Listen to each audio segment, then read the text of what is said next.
What does your waist circumference have to do with your mental health? Also, can struggling with mental health increase your chance for obesity?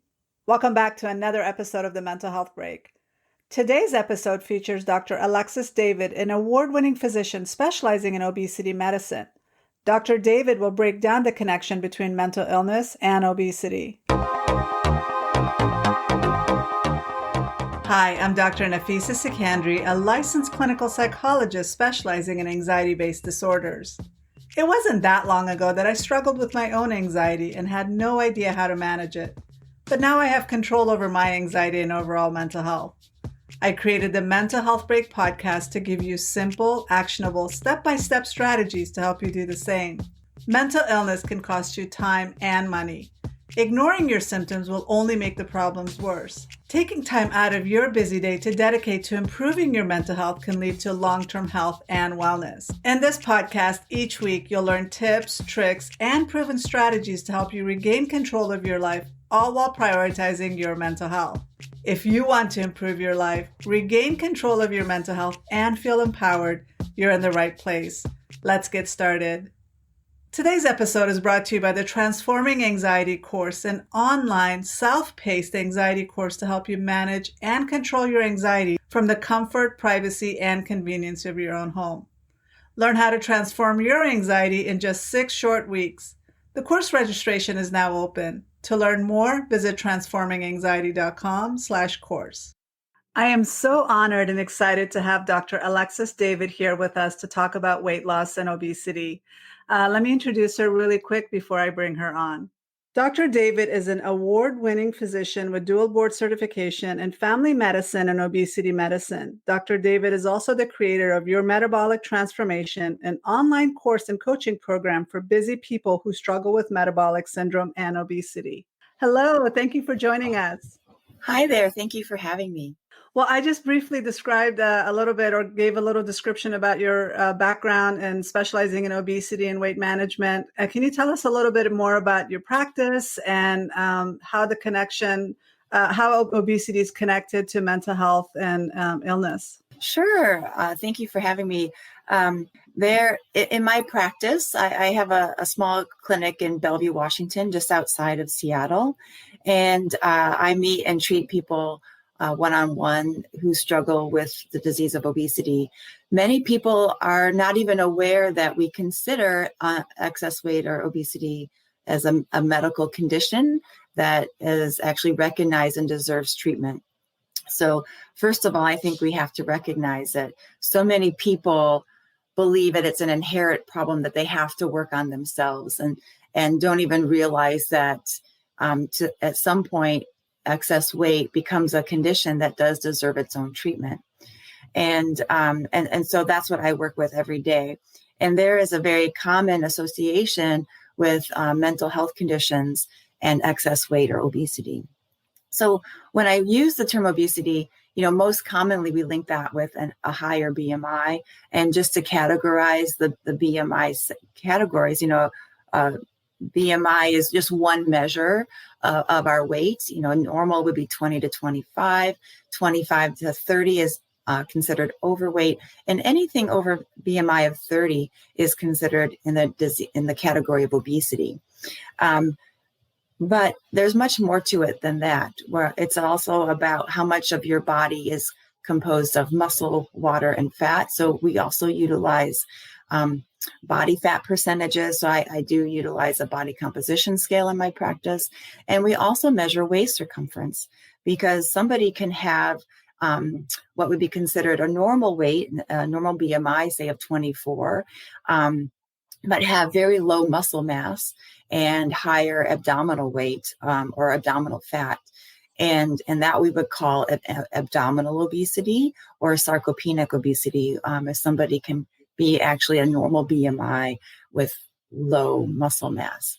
And there's often a lot of people that have high muscle mass and low amounts of body fat. So, in the category 25 to 30, a lot of people who actively are doing, weightlifting and training and things like that. So we cannot only go by the BMI, but to make it easier to generalize. We typically utilize that. Most insurance companies utilize that. And that's currently how the diagnosis is coded in the United States.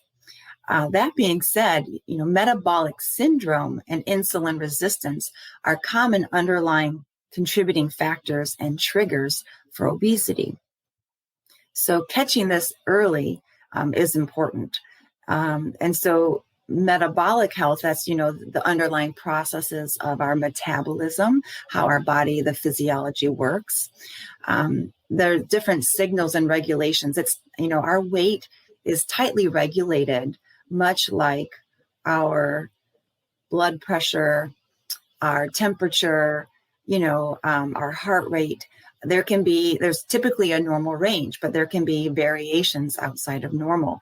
And what a lot of people don't realize is that our weight also is highly regulated by what we call these autonomic nervous system, or our body's kind of just basic natural pathways of kind of running itself and taking care of itself. And so what we looking back is when we evolved, though, as a species in early years, we didn't really have a threat to gaining too much weight. And if anything, our most common threat was losing too much weight. If we had to go through periods of, mostly we'd have feast or famine in like hunter-gatherer times. There's a lot of regulations to prevent us from losing too much weight. There's not that many regulations in check to prevent us from gaining too much weight, because that wasn't a threat to our survival. So those who survived were really good at storing extra weight for energy to use during periods of famine or fasting. And so what happens is, now fast forward to our current times, our environment has changed significantly. Our food sources have changed significantly, and our activity levels have changed significantly. We're not as active as we used to be. We don't have to hunt and find our food. In fact, right now, we don't even have to get up off the couch. If you want, you can just order it to be delivered to your home. And this is, especially in this era with the pandemic, is happening more than ever. And there's a cascade of different processes that occur with a disease of obesity. Going back to regulating our weight, when you can take in more energy than you use. So if we're not moving as much, we're staying up later. We're not naturally going to sleep when it's dark outside. We have all this blue light and electronic devices that we are staying up. We are having a lot of different stressors on our body and our mental health. And that can also influence, in our hunter-gatherer times, our main sources of stress was survival. And if there was a large animal going to chase us down, we typically would run. And so our fight or flight system has these signals to boost our energy, to increase our glucose. Now, when we're stressed, it's typically not a physical threat. We are typically not having to fight or flight, prepare to run or prepare to fight. And what happens is this chronic stress can lead to dysregulation. It can increase our cortisol levels, increase our blood sugars, and we have increased blood sugars. That increases our insulin levels, and increased insulin levels. Insulin's a hormone that signals to our body that we have excess energy and encourages us to store fat, among other things. So we commonly are seeing this in our current day environment. We have chronic stress. We're not moving as much as we ever used to. And also our nutrition sources are much more calorie dense without having nutritional value. We've generally over time are getting much less fiber and plant sources in, having much more processed foods. And the more processed a food is, the more inflammation it can contribute. So there's a lot of things there that I just mentioned that we can go into, but to suffice it to say, our current environment sets us up to be a society in general that carries extra weight. It's so much easier to gain weight. And in going back to the regulation of our weight, when we are taking in more energy than we're using, we're going to store that. So over 65% of American adults have overweight or obesity. And what we're seeing is these trends have increased in the last 30 years or so. In the most recent 10 years or so, what we're seeing is an increase in the rate of extreme obesity. So an increase in the rate of people with a BMI over 40. So the average adult in America has overweight or obesity. Our body, after we've been at a higher weight for a while, it gets used to being at that higher weight. So we think of it like a broken thermostat. If you have a broken thermostat, in the wintertime, we turn it up. It's cold outside. We want it to be warmer inside. But in the summer, when it gets warm outside and cold, we want it cold inside. We want to try to turn it down.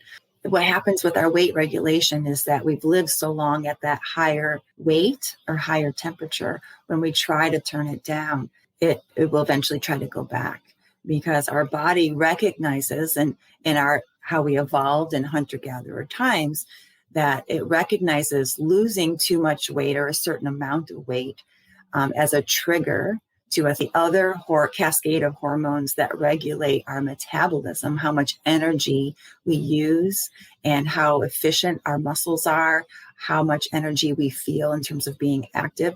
That's going to decrease, so that you're going to feel hungrier and you're going to feel more tired and fatigued and want to move around less. So that's why it's a setup nowadays for what we consider this yo-yo dieting pattern, where we want to go on a diet to lose weight.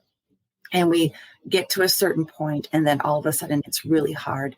And most people interpret that as a lack of willpower to be able to stick with their diet. I like to think of it as more of a lifestyle change and not a diet. And we try to focus on daily habits as our goals and try not to be too restrictive. So when we can try to make changes to our body that are in a more of a daily habit goal change, over time, it'll be much easier to lose.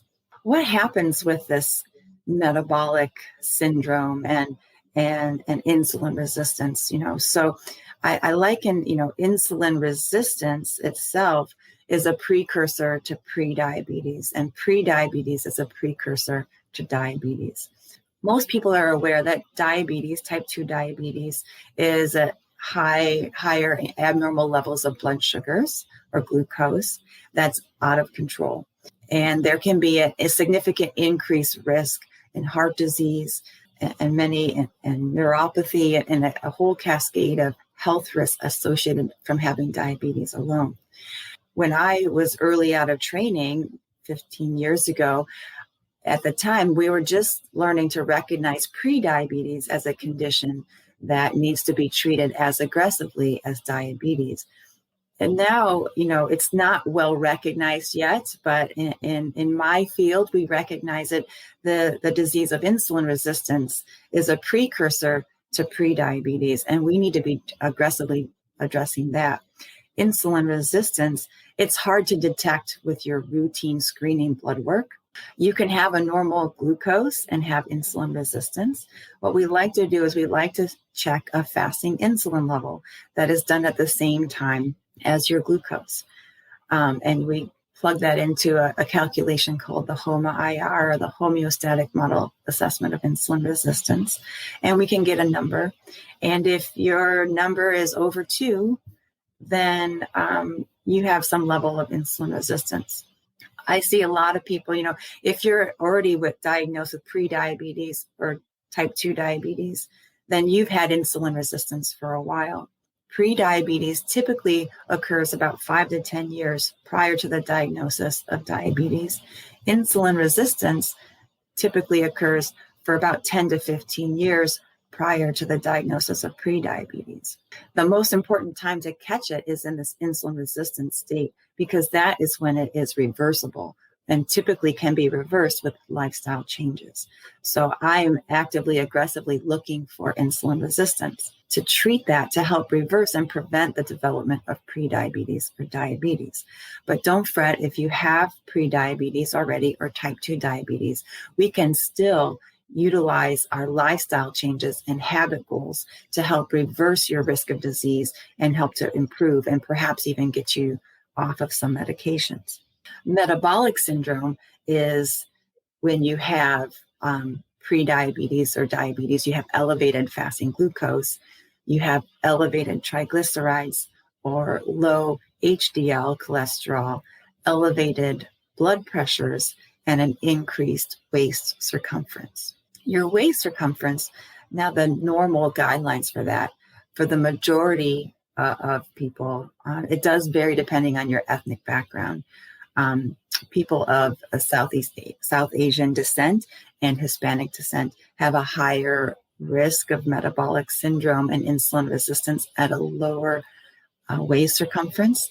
But if you're not in that ethnic category, for women, it's a waist circumference of 35 inches or higher, and for men of 40 inches or higher.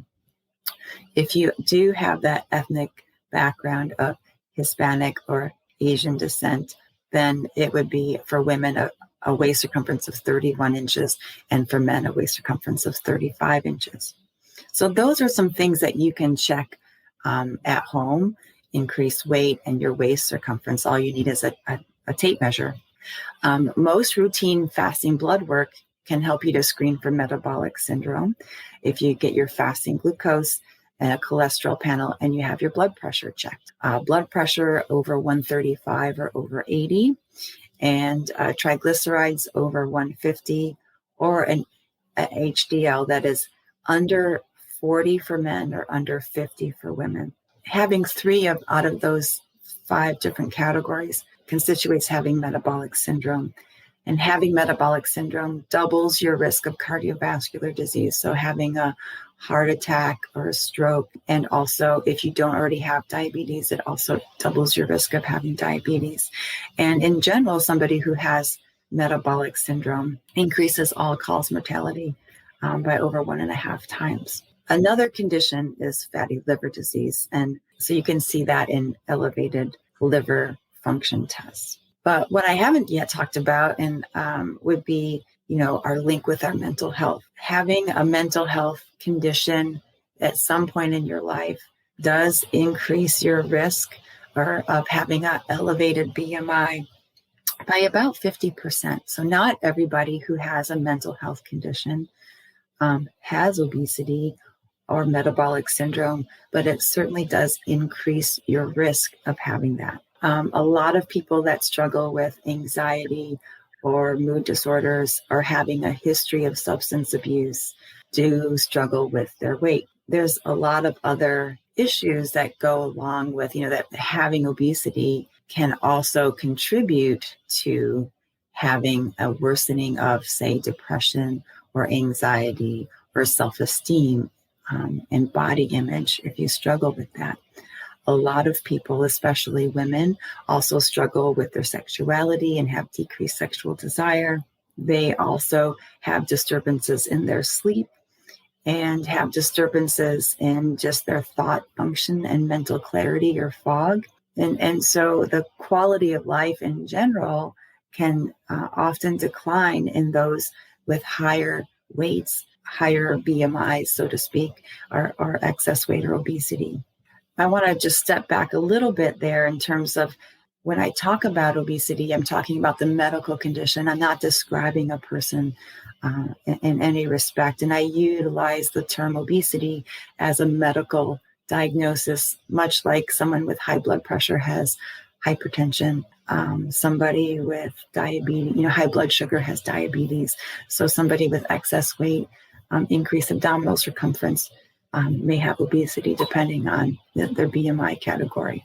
That's what I wanted to connect also, that you mentioned a lot of really good things and you answered a lot of my questions that I had as far as the mental health and obesity, but a lot of people don't understand that, like you said, that if you have a history of anxiety or depression, you can have issues because a lot of that is connected to stress level and maybe lack of self-care and lifestyle issues. I do believe there's a direct connection between food and mood. And a lot of people don't understand how the lack of proper self-care and diet can increase your insulin level and cortisol. And then when your stress level is through the roof, you're going to have high cortisol levels. Can you talk a little bit about how people can balance that in their lives so that it's not causing these issues? How can they, obviously the mental health aspect of it is manage the stress, but can you talk about how they can balance their cortisol and insulin levels? Oh, yes. So this is something that I discuss with my patients is managing stress, because if we're not managing, as you mentioned, your cortisol levels increase, that will just increase your blood sugars, and then that increases your insulin, which then sends the signal to your body to store fat. So doing good self-care, and it's all about just doing the best you can each day. So we are under so much pressures and stress every day. But I think, utilizing mindfulness techniques, perhaps some meditation or prayer, whatever works for them, getting enough sleep and eating the proper foods. We can tackle each one of those, getting a balanced, healthy eating plan, trying to get as many whole plants, foods, so if we can go back to what Mother Nature provided for us, we're going to decrease our inflammation, and we're also going to improve our mood.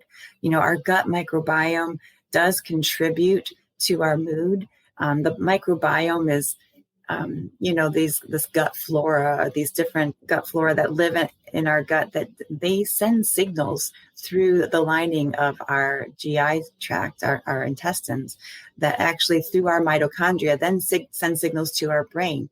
And depending on the types of bacteria or gut flora that live there, there's certain ones that actually can send signals to your brain for cravings for sweets or carbs, because they are the ones that thrive in that environment. And there's others that are going to thrive under more, healthier eating plan. And when you have more of those gut bacteria, you can also have less cravings. So the foods we want to eat are going to be coming from a variety of the rainbow that comes naturally from either the ground or Mother Earth, so increasing the brighter the color, the better, and in a variety of ways. We also want to try to minimize the simple sugars and the processed foods. So we think of our both the sweets and the savory foods that are coming from refined grains or from sugar or high fructose corn syrup. Those are all very inflammatory, and they do interpret to increase cravings for more sugar. And then we're also just making sure you're getting enough balance of proteins and getting a variety of protein sources, and not being afraid of eating healthy fats. We've unfortunately seen an explosion in obesity, and I would say mental health disturbances following a low-fat diet. And what has ended up happening is that we are not really paying attention to how much sugar is going in. We want to be careful. We want to avoid the unhealthy fats. We want to avoid the trans and the saturated fats. But, the fats that come from plants naturally, so olives, olive oil, avocado oil, and to some degree, with some limitations, naturally occurring coconut oil.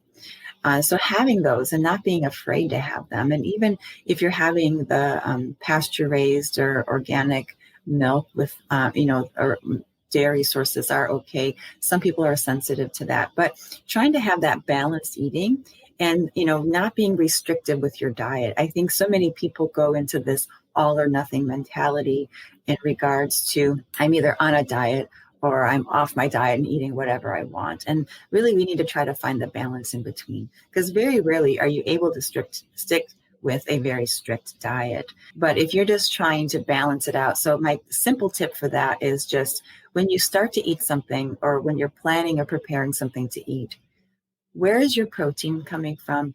Where are your vegetables or fruit?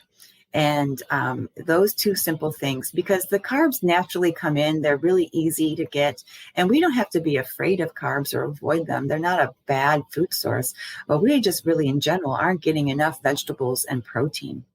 You can have plant-based proteins, you can have animal-based proteins, and, encourage a variety of those. So, there's a variety of diets that you can follow, but in general, I think trying to keep it simple and not worrying about it. I think sometimes people feel like they put themselves in this box and they have to follow the specific eating plan that can increase the worry and the anxiety over, am I doing the right thing? And so I think just taking a deep breath and just looking at it, where's my protein and where's my veggie? So, doing more of that and getting enough water in can help. Managing a moment, if we're worried or stressed about things, sometimes we may eat to help comfort ourselves from that stress, right? And so utilizing a mindfulness technique, just taking a pause and taking a deep breath, maybe counting to 10 and asking yourself, why am I eating this, right? And recognizing, am I eating this to feel better out of an emotion, out of a reaction to a situation? Maybe you just had a fight with a significant other or family member or a loved one, or somebody might have mistreated you. And, a lot of times growing up, we utilize food as a reward. We utilize food as a comfort. What do we do in general as society is, this amazing thing happened. Let's go get some ice cream, or let's go celebrate. Let's have a big meal. Or this terrible thing happened. Oh my gosh, I'm going to eat some ice cream, or I'm going to have this meal, right? And so I think it's important to allow yourselves to enjoy the celebrations, and when these special occasions occur, to not feel guilty about them, but kind of recognizing that utilizing them as an everyday treatment for a condition isn't necessarily what they're intended for. So reserving that, sometimes you say, I really want this specific food, but utilizing, I'm going to save that, maybe utilize it as once a week or twice a week, that I'm going to have that treat. And is today the day that I want to use that or not? But a lot of my patients, we get to the point, chocolate is a common one. It sends those signals, you feel good, it releases those neurotransmitters, like, oh, this is delicious. And temporarily you do feel better, which is why comfort eating is hard to break the habit, because you get that neurotransmitter release, that dopamine release that improves your mood temporarily. But what happens is, later on, hours later, you're going to have that cascade of inflammation and that blood sugar and insulin rush. You're going to have a crash. You're going to feel more fatigued. You're not going to want to move. Maybe your gut will be feeling bloated. So all of these things, you're going to feel bad later on. And oftentimes people may feel guilty as well. And then that just perpetuates the cycle. One thing I also work on with people is talking to them about making a decision. You're going to have this, and owning it and not feeling bad about it. It's about, okay, on Christmas or on your special holiday, Thanksgiving, whatever it is, I'm going to have that pumpkin pie, or I'm going to have that special treat. And you're deciding to do that. And then it doesn't mean that your diet is ruined or your plan is off plan. It's just okay. And then the next day, it's not that special day or that special occasion, and I'm back onto my healthy eating routine. And I think you have to really work on our mindset and approach to food, and really evaluating your why. So, at the end of the day, sometimes reflecting, how did I do today with my eating? What did I struggle with, and what went well? And then how can I do better tomorrow? So many times we're doing, whatever, I ate this one thing, so I'm totally off plan and I'm just going to eat whatever. And I'll start my diet on Monday. How many times that I'm going to start my diet on Monday, right? And I think we don't have to wait for Monday to come. What we just need to do is just work on, what can I do next? How can I do better next time? Or recognize, was there a certain situation that led to the struggle with your food choice? So a lot of times it's about planning or preparing. What are you going to have? And when you schedule that into your week, for a lot of people, maybe it's on a Sunday where you're going to meal plan for the busy work week or hectic week ahead. And those that are able to do that more consistently tend to have more success with their healthy eating plan. But, life was going to throw you challenges. And so you almost have to expect that. So what is a good backup plan?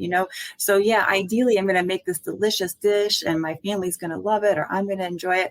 Oh, but you know what? This came up, or that happened, or I didn't end up doing that, planning that week. So what's your backup? So it's always having, I just on a routinely basis, shop for. I've got a variety of different vegetables that I know that my kids and my family will enjoy. And if you didn't really think about it, you can just have those in those, pre-cut carrots, those small carrots or different veggies that are easy to have.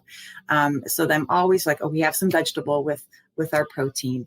Yeah, sorry. I went off on a tangent there. I have a lot of things to share. So, and I know, and there's a lot to talk about when it comes to this, but two things that came up for me when you were talking about diets. Right now, the keto diet is really popular, and so is intermittent fasting. Can you tell us a little bit about each of those and how effective are they for balancing insulin resistance and correcting the metabolic syndrome? And should we go in that route? Because I know these popular fad diets come on and everybody jumps on board, but then there's also some health risks to it. So can you talk about the pros and cons of it?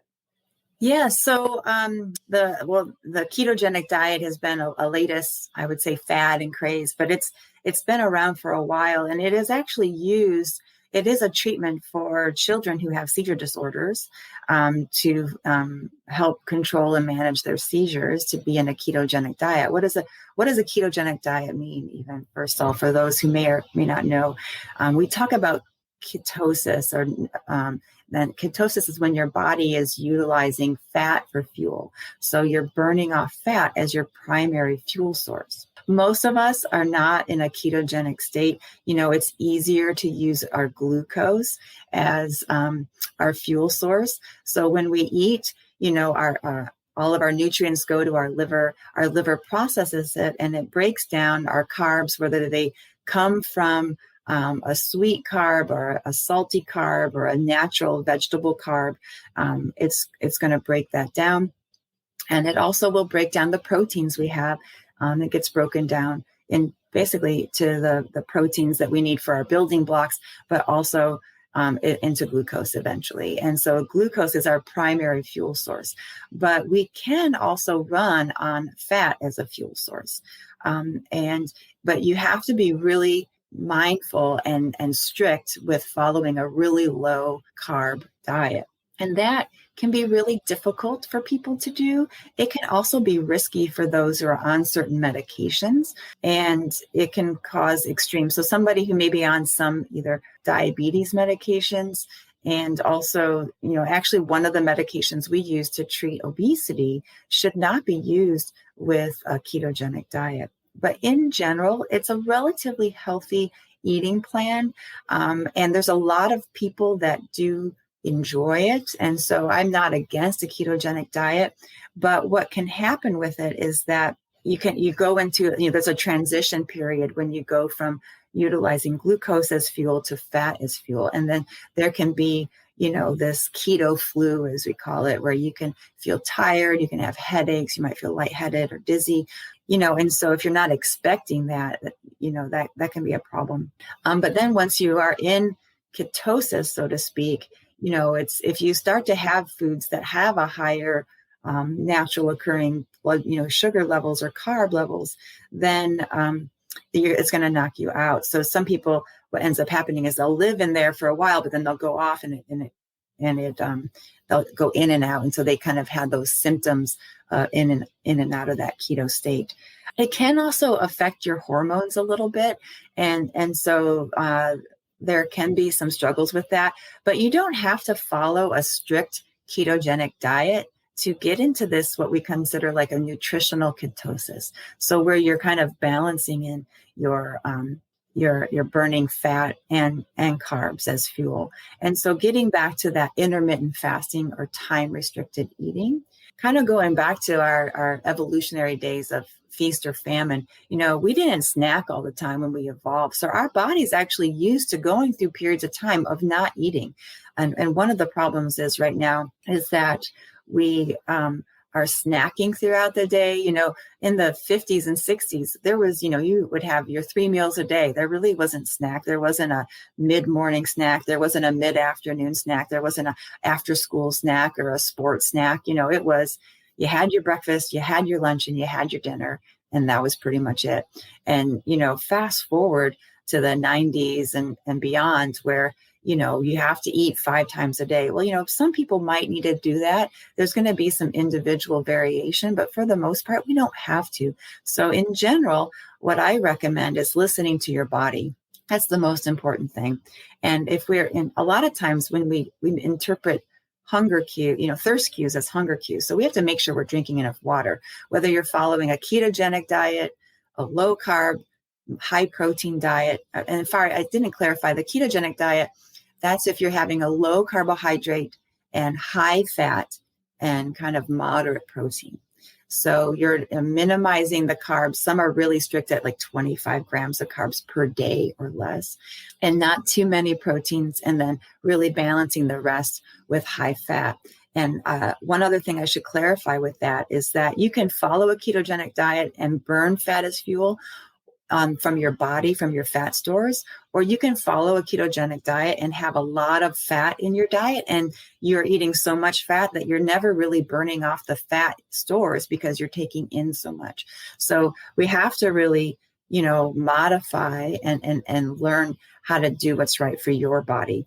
And if you're interested in a ketogenic diet, if you enjoy eating like that and you can stick to it long term, then that may be the right thing for you. But a lot of people will go into it thinking that it's going to help them lose weight. And then they go on it for a little while and just realize this is not for me. I can't keep doing it. And then they'll go off. And then that may be set another yo-yo cycle of weight gain. So we're really trying to minimize the yo-yo cycles of weight because the more you do that, the harder it is to lose and maintain weight. So back to time-restricted eating or intermittent fasting, there's different ways to look at that. And so and intermittent fasting can mean a variety of different things to different people. So we really first have to clarify, what do you mean by intermittent fasting? Or I like to use the word time-restricted eating. So if we think about our 24-hour day, a 24-hour clock, we all have the same amount of time. Studies have shown that if you limit, the start of your eating to the end of your eating. So whatever time of day you first start eating to the time of day when you're done eating, we would call that your eating window. And whenever you eat your last meal or eating event or snack for the day to when you start eating again the next day, that's your fasting window or non-eating window. And a lot of people right now, feel they need to eat right away, or they're hungry right away. They're eating first thing in the morning. They're snacking throughout the day. And a lot of people are having midnight snacks, late night snacks, or they wake up hungry and have to go eat. There's a variety of reasons. So a lot of people are not having much time with a fasting window or non-eating window, but having a lot of their time with their eating window. What happens when we eat, as I mentioned, your blood sugars rise, your insulin levels rise, and then you store energy if you're not using it. What we do is we need to benefit from our body. Our body does thrive and need a period of time when it's not eating. I always say, if you're somebody who's used to eating throughout the day, really try to work on narrowing it down gradually. So if you're, say, eating from 6 a.m. till midnight, you're only having a fasting window of 6 hours. That means you're having 18 hours of where you're eating. Ideally, trying to get to where you're at least having 12 and 12. So if you're starting at 6 a.m., maybe you're done by 6 p.m. But studies have shown that you can have a metabolic health benefit if you are limiting your eating time from to 10 hours and you're not in eating time to 14. And there can be even greater benefits if we're narrowing the eating window. And for some people, that's easy to do. And for others, that's really hard to do. So we have to listen to our body. But we can try to get to a point in time, people will call that a 14 and 10, where you're not eating for 14 hours and you are eating for 10 hours. That doesn't mean that for 10 hours straight, you're grazing all day long. And some of the studies that we have aren't that good in terms of they weren't really focusing on giving people advice on how to eat or what they were to eat or how many times a day to eat during those times. So some of the data is a little skewed, but there's current studies and underway that I have more guidelines. So in general, if we're going to limit the amount of simple carbohydrates, so in avoiding the simple sugars, added sugars, or refined grains, and sticking to the more complex carbs when you're having them, and having those along in a balanced eating plan with healthy proteins and the healthy fats that come with them, then that's going to help. And then if you can really get to, either 3 meals a day and a snack if you need it, or 2 meals a day with a snack, everyone's going to vary in terms of what works for them.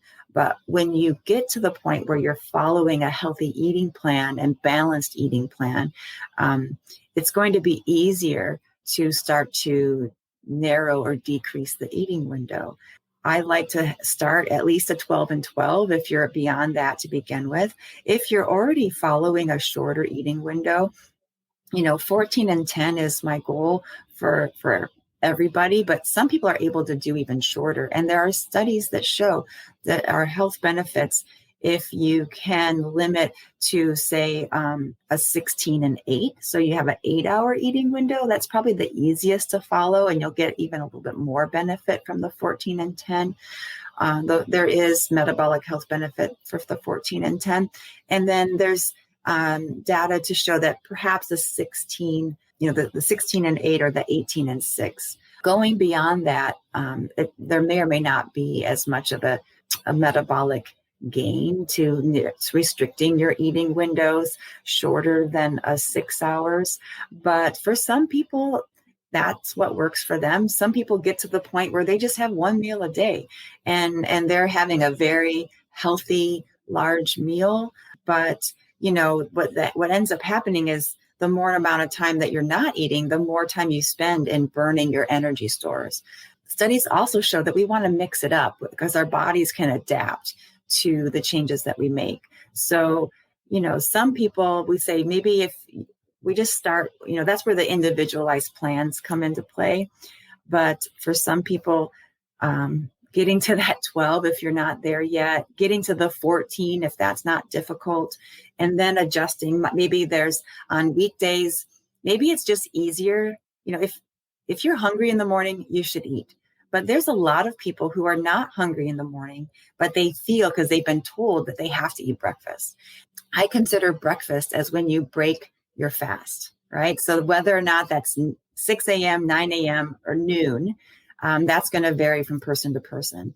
So, but have a plan. Like, what are you going to eat? And don't wait until you're starving to figure out what you're having. So the key is having a plan in place or a backup, and listening to your body and hydrating really well, but sticking with that.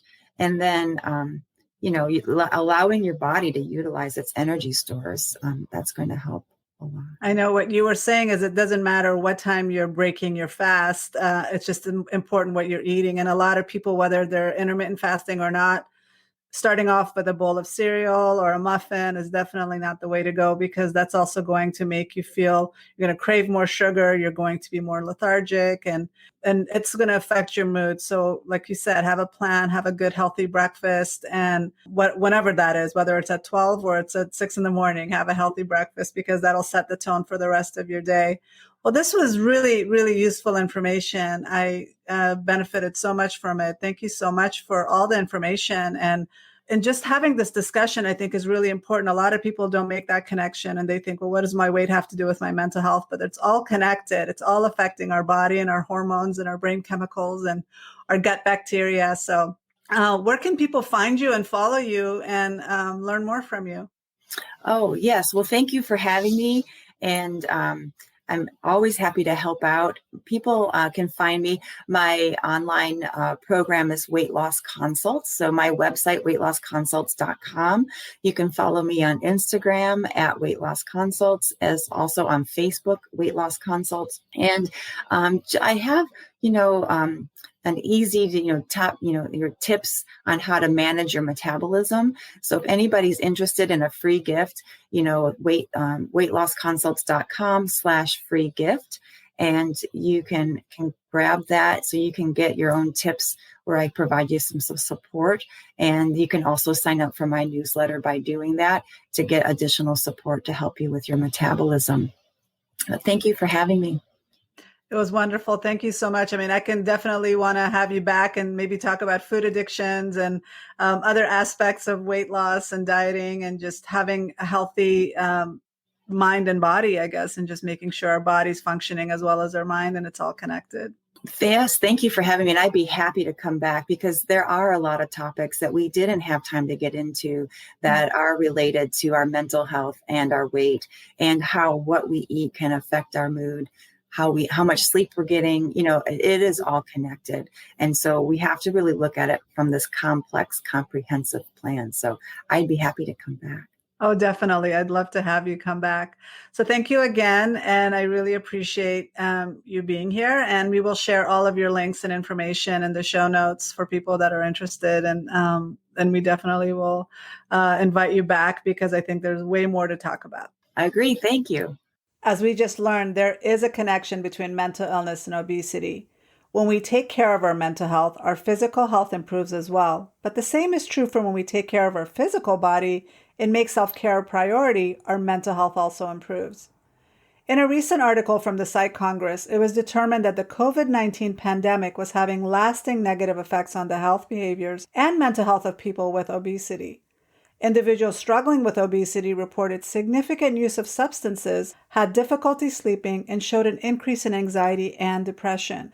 The article went on to say that those individuals reporting anxiety and depression were 2 to 4 times more likely to increase their use of substances. And for those who reported stress eating, there was a 6-fold increase in substance use. I'll post a link for the full article in the show notes if you want to read it.